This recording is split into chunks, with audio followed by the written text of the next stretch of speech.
Would always see him harassing one of the shy kids in the halls at school. One day, I had had enough. So I marched up to him and yelled, "Hey, stop bullying people, you're hurting their feelings." Mark was stunned. No one had ever stood up to him before. The shy kid ran away and we were left staring at each other. I was scared of what he would do or say, but he didn't really do or say anything. He only looked down like he was really sad and walked away. I was so shocked.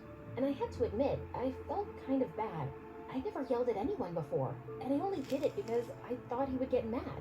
But seeing him sad made me feel terrible. The next day, the entire hallway stunk. Everyone was trying to find out where the smell was coming from.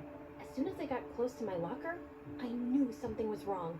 I opened it to find that it was yesterday's fish sandwich. It had been put in there and left all night. I almost puked. That's when I saw Mark smiling from down the hall. He was wearing those big, stupid headphones he always wore, and he even waved to me. All the guilt I had disappeared. I was going to get him back. I just needed to figure out how. All day, I snuck behind him, following, watching, like a stealthy ninja. Every move he made, I was right there. But he never saw me. I noticed him writing in his notebook all day, in every class, but he was never prepared with the assignments. So I knew whatever he was writing, it wasn't homework. The notebook became my obsession. I needed to know what was in it so I could use it against him, but he never left the thing alone. It was always right beside him. Finally, in English class, he went to the bathroom. But he was smart, or should I say paranoid enough, to put the notebook in his bag. I pretended to drop my pencil and crawled to his bag. I couldn't take the whole notebook without being discovered, so I just opened the zipper, and I hoped that would be enough for the notebook to fall out when he took his bag. And then, when the bell rang and class was done, he put his earphones on again, picked up the bag, and the notebook fell out. He didn't hear it, of course, so I ran and grabbed it. I ran home and read it. It wasn't jokes or anything mean. It was poems, and they were all really sad and beautifully written. I almost cried reading them. Suddenly, I understood why he was so mean to people. It sounded like his dad was really mean to him at home and made him feel like he was nothing at all. There was a time when we were little in kindergarten when Mark would tear up the notes that came with school lunches from other kids' moms. I thought he was such a jerk for doing that. But one day, one kid's lunch had two notes, and one was from Mark. I guess that mom heard what he was doing and thought maybe it was because he didn't get notes. Mark never ripped up the notes again. I had totally forgotten that. But now, reading his journal, I remembered he was in foster care, which meant the people he lived with weren't even his real parents, and maybe they didn't want him at all. I guess if you feel like an insect, being a bully is probably the only thing you can do to feel like you have any say in your life. I wrote him a letter and said it wasn't his fault that he felt like that. I finished the letter and put it in his notebook.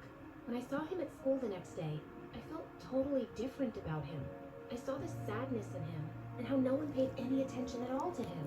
And I admit, I swooned a little when I realized he was actually pretty cute. I got the notebook out and walked up to him with it. "Is that mine?" It, fell out of your bag yesterday." "And you didn't give it back?" "I got busy, sorry." I gave it to him. He opened it and saw my letter. He read it there as I stood watching, my cheeks getting redder and redder by the second. "You read my journal?" He kept his eyes on the page, like he couldn't face me. "I understand why you're mean to people, but..." Before I could finish, he ripped my letter from the notebook and dropped it on the floor. "Don't ever read my stuff without permission again." All the good feelings I had for him disappeared. Didn't he know how hard I worked on that letter? How much I cared? Not to mention, I bore my soul to him. I got red again, but this time, it wasn't embarrassment. It was rage. That night, I told my mom everything. She told me, "Honey, you tried to do something nice, and that's great, but you read his private journal without asking. You invaded his privacy. I'm the only person who saw him. Everyone else ignores him." "I understand, but that doesn't make him any less worthy of having privacy, does it?" I went to my room without talking to her for the rest of the night. How could she not see what I had done? I put my heart on the line and got rejected. I did the right thing. All I wanted was to help him and let him know I understood. That night, I couldn't sleep. I kept tossing and turning, thinking about how he acted, but also what my mom said and how violated I would feel if someone read my diary. After barely sleeping a wink and finally calming down so I wasn't so angry anymore, I decided she was right. As soon as I got to school, I would apologize to him, and that would be that. I practiced my speech the entire walk to school that morning. Every word I would say, every gesture, I wanted to be understood and let him know that I understood him too. But when I got to school, I was horrified to see that there were printed posters of me all over the halls. They had my school photo and said Maggie is a stalker. Everyone was looking at me. I ran to the bathroom and cried. How could he do that to me? Maybe I was wrong to think he had any good in him at all. I wanted to run away and go home. But we had a big test that day, so I had to sit in class after class while the other kids whispered about me. I sat in all my classes getting angrier and angrier, waiting for my last class when I would finally see him. I couldn't wait to confront that jerk. When I finally saw him, he smirked at me. I stomped right up to him and yelled, "Tell them it was you." "It was me." "Tell them it's not true." "It is true. You read my journal." I was so frustrated. All I could think of was to scream. Ah! The teacher came up to both of us and gave me detention for yelling in class and gave him detention for pulling the prank. When we were both in detention, I made sure I was looking out the window or at the ceiling. Anywhere as long as we were not looking at each other. And of course, he starts whistling. I had to grind my teeth to keep from yelling again. Then the teacher left to get a coffee and we were left alone. It was so awkward. After a while, he took out his notebook and was reading something inside really intently. I had to admit I was curious about what it was. And then he wrote something and I was so mad at myself for even caring, but I did. I wanted to know what it was. As much as he annoyed me, I really did like his poems. But then I remembered his prank and ignored him. It was so mean. How could he do that? "Did you really mean what you wrote in your letter?" I couldn't believe he was actually talking to me. "Yes, of course, but how do you remember? You threw it away." "After I put all the posters up, I went back and found it in the trash." He took out a paper from his journal. It was my letter. "No one's ever seen me the way you did." Then the bell rang and detention was finally over. He moved to the door, but before he could leave, I said, "I'm sorry about reading your journal, but I really like your poems." He turned and looked me in the eyes and said, "Can you come to my house tomorrow?" I was shocked and couldn't speak for a minute. Before I realized it, I said, "Yes." He ripped a piece of paper from the journal and gave it to me. It had his address and a note for me. I read it when he left. It said, "To the girl who saw through me. Usually, everyone sees past what I am, or I might become. But when you looked, you saw something more. Make sure to Them subscribe to in this glass, channel, cold and MSA. cracked, but to My you Story I'm alive, Animated. living and essential. Yes, I'm I've here because never Alec been couldn't be seen here before. It scared me. because Thank you. I'm sorry." Again, she's at her. The next day was a It's hard to Saturday, so I explain. went to his house and heard yelling as soon as I got close. The house was small and the yard kind of dirty. I knocked on the door and Mark came out, holding a guitar. His right eye was bruised. He moved past me, walking toward a path in the woods across the street. "Are you coming?" I followed him all the way down to the shore of a lake I didn't even know was there. He sat down, and I sat down beside him, wondering what he was thinking. "You said you liked my poems." "I did." "They're not poems. They're songs."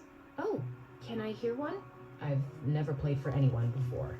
"You don't put yourself out there. That's why people don't pay attention." He hesitated, then played the guitar and sang one of the songs. He sang about his fears, his sadness, and about feeling like a monster for having to put people down to make himself feel big. When he was done, he wiped a tear and said he would have to go back or his foster dad would be angry.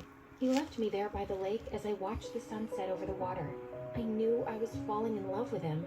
When I got home, my mom told me the one thing that would ruin everything, just as it was all getting so good. We were moving across the country. She told me she was sorry, but we had no choice. When I saw him across the lawn at school, he smiled at me. I practically melted, but my smile faded quickly. He knew something was wrong. He came up and walked with me. "Are you okay?" "I have to move." His eyes immediately lost their light. I could tell he was devastated. "What are you thinking?"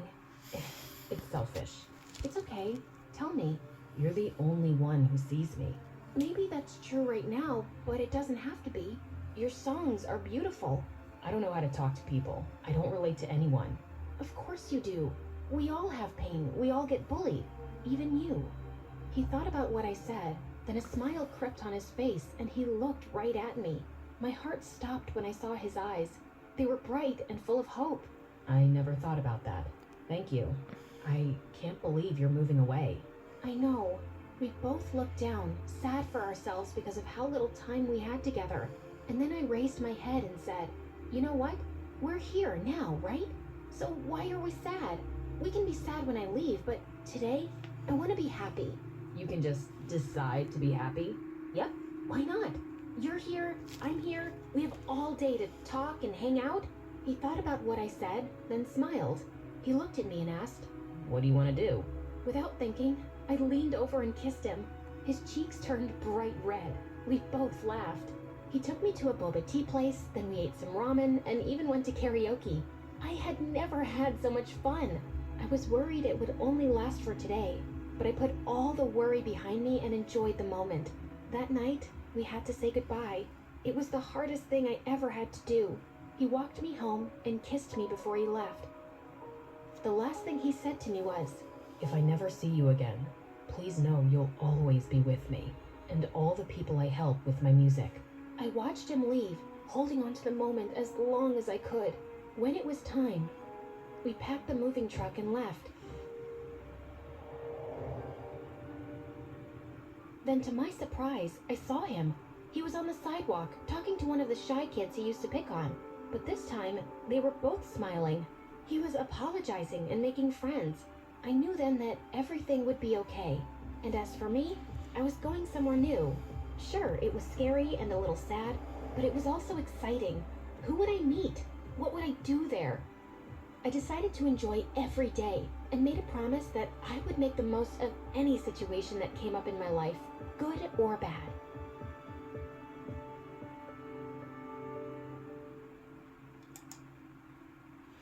If you guys enjoyed, make sure to leave a like and subscribe, and me and Allie will do another video soon. Bye guys.